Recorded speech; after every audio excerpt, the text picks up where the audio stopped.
Kanya na maglagay ng password. Unlike Windows 10 na pwedeng wala. Ano? Ito hindi pwede. Hindi siya maglalagin nang wala kang ilalagay na password. So ang may bibigay ko sa inyong tip din, dahil na tayo ay sa assessment, as much as possible, isa lang yung password ang gamitin mo. Para hindi kayo magilito. Kasi dito sa client server, ay gagawa tayo ng multiple na users. Ngayon, para hindi kayo nandito, isa lang muna ang gagamitin yung password. And, okay? So, simulan natin.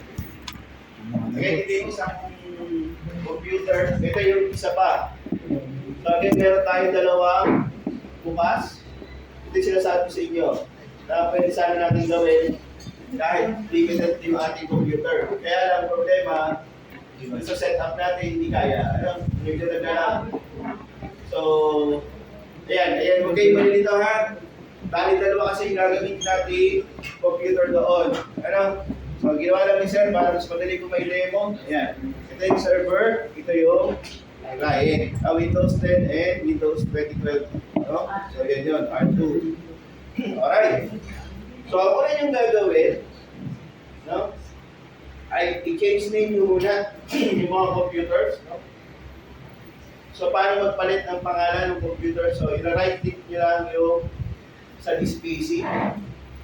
Laki-lakihan ko lang muna yung display ko para makakita nyo. Medyo maliit.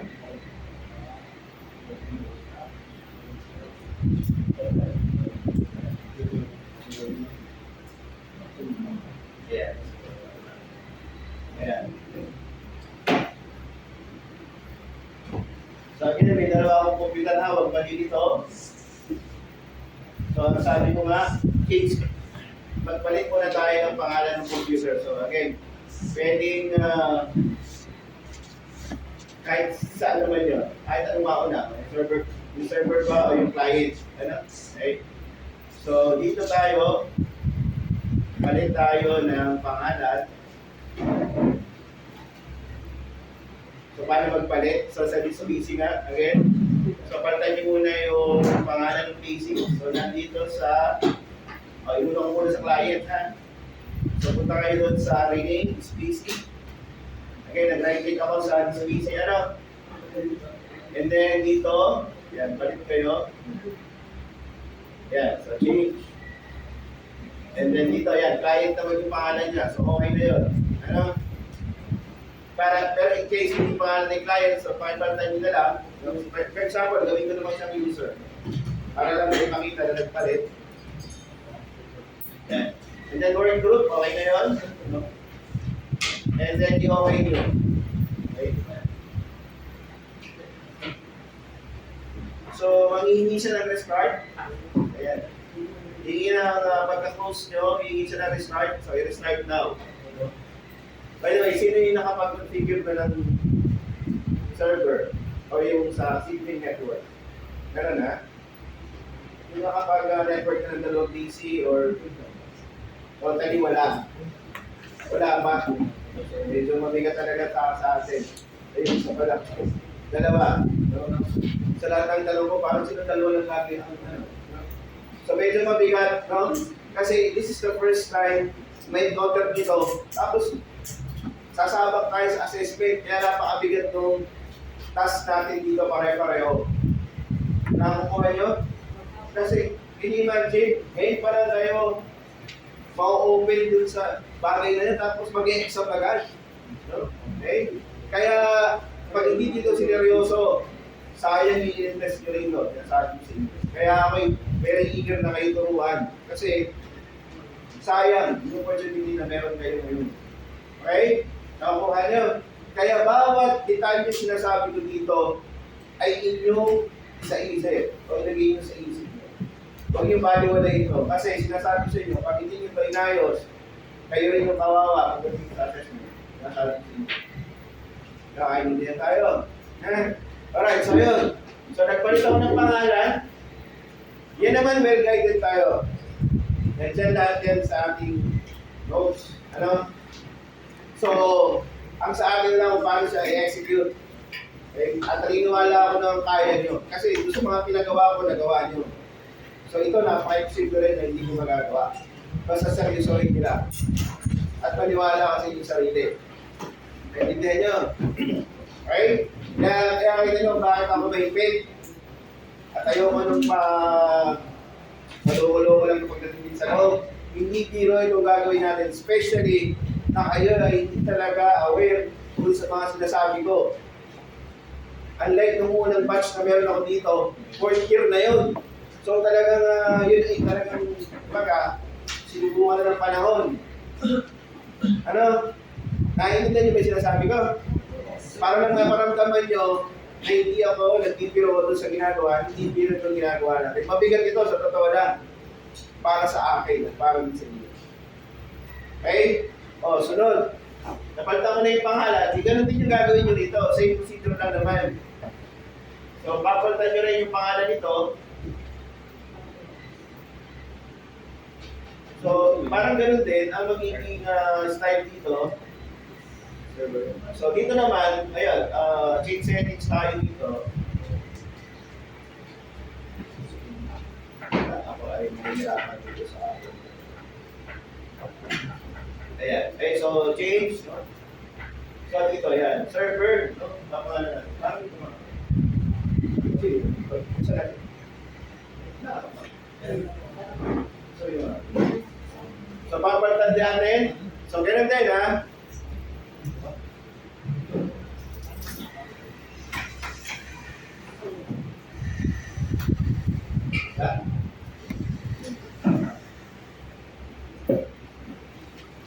Meron ba tao?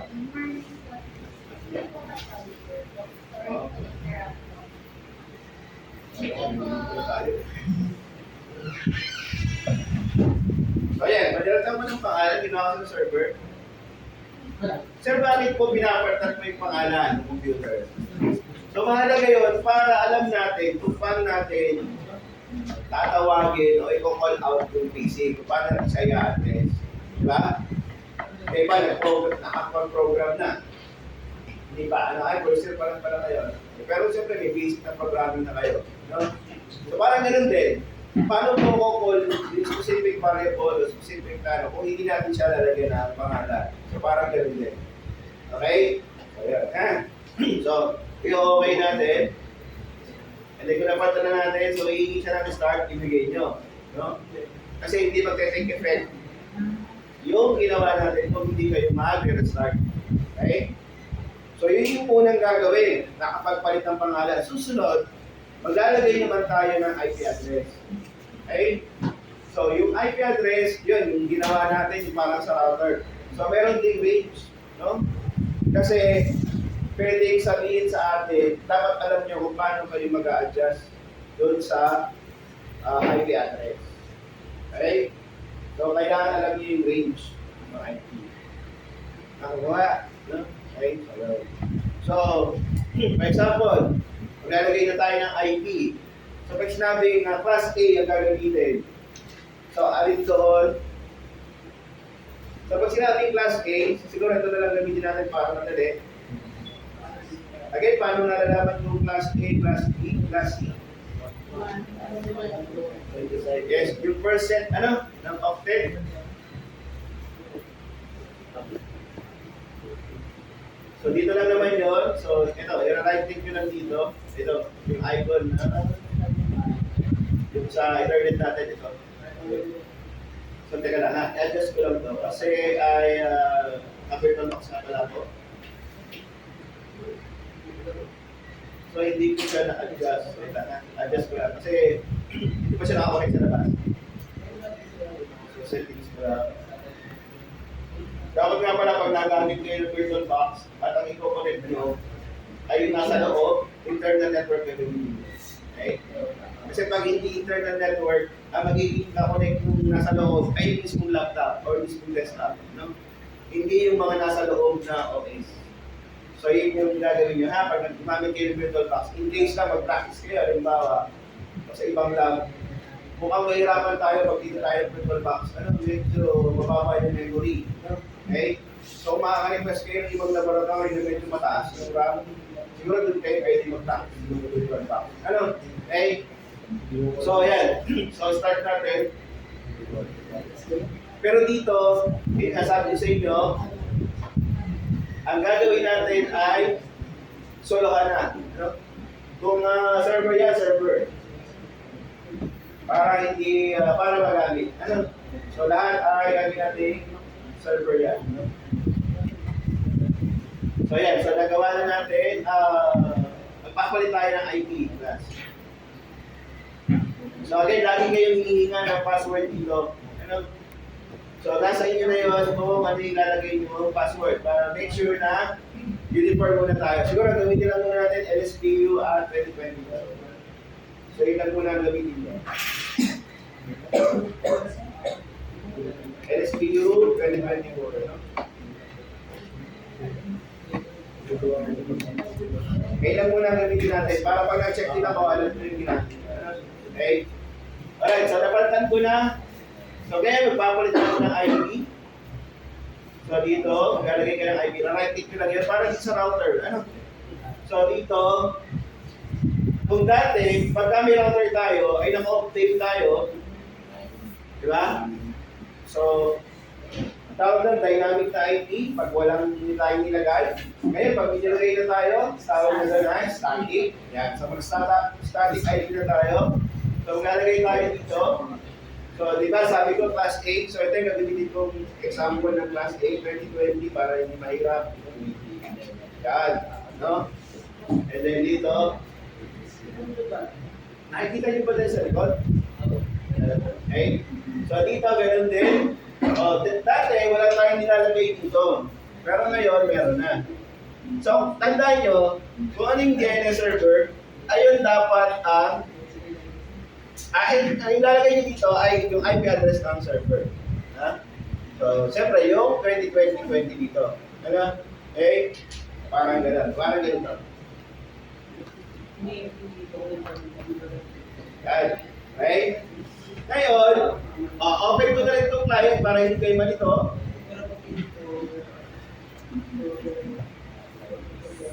So, ganito rin. Change adapter option. Right click tayo dito. Itatabi ko sa dito para kita nyo na. Yes.